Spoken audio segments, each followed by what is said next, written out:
Okay, now we'll discuss the distinction of primary and secondary sources. So, primary source and secondary source.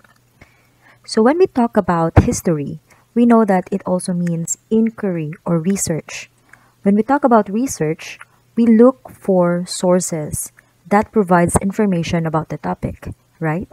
So it could be written like books, articles, diaries, or non-written like interviews or calls or videos. So we call this historical sources. So when we research, when we study history, we perform research, and when we do research, we look for historical sources.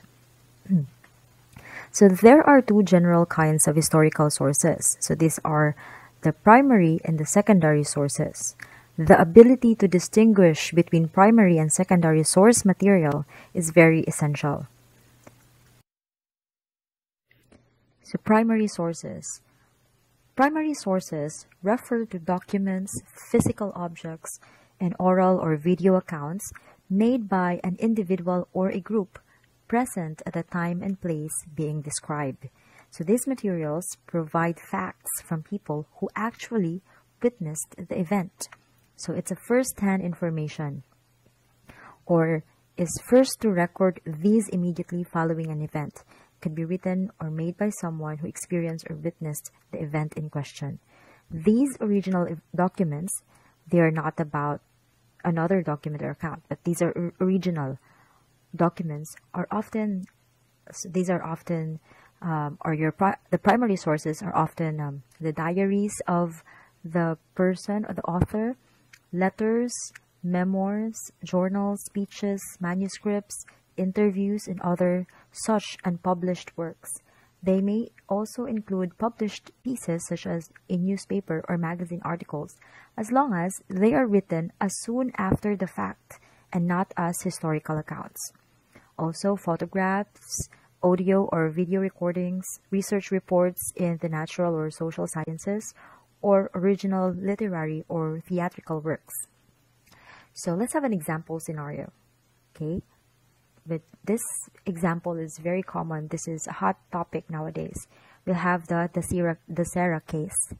So I know that you've been watching the news, or you know this story. So we'll have this as an example. What are the primary sources of the event? Can you name the examples of primary source? Because if we do our research, the question is, what happened that night? How did she die? Right? So we'll research for the truth. So what are the primary sources? So we know that primary sources are the first-hand information, the original documents. So examples of the primary sources that we know that are reliable sources. These are reliable because these are original documents. Interviews of the Sarah's friends and other people present in the party, because they are part of the story. So interviews with them are is a primary source because they have witnessed what happened. The autopsy report, because it is a written account on that immediately following that the death of the Sarah. The photographs of the event, the photographs on that night and the dead body. Also the CCTV footage, the cell phone conversations, the calls and texts on that days, right? Those are primary sources. And there are also the newspapers. The newspapers on this time where it's still new, the case is still ongoing. So those are an example of primary sources of the event. Now we go to secondary sources. What are secondary sources? Secondary sources, on the other hand, are materials made by people long after the events being described had taken place. So the function of this is to interpret primary sources. So from a primary source, they gathered it and then they interpret it, and that's your secondary sources. And so can be described as at least one step removed from the event or phenomenon under review. So secondary source materials then interpret assign value to, conjecture upon, and draw conclusions about the events reported in primary sources. So these are usually in the form of published works such as journal articles or books, but may include radio or television, documentaries, or conference proceedings. In the case of the Sarah story, secondary sources could be a book or a documentary about what happened. So the author of the written account, collected all the primary sources, evaluated them, and then concluded through that book. So that book becomes a secondary source. Okay? So the key function of primary source documents is to give facts. Secondary source documents, on the other hand, provide valuable interpretations of historical events. So another example of the secondary source would be say after the proceedings, after the Desira's case in court, then the judge would finalize or conclude what happened. So that report from the proceeding judge is an example of a secondary source. So after all the primary sources that's been given by the lawyers and all the witnesses are being interviewed, so those are the collection of primary sources.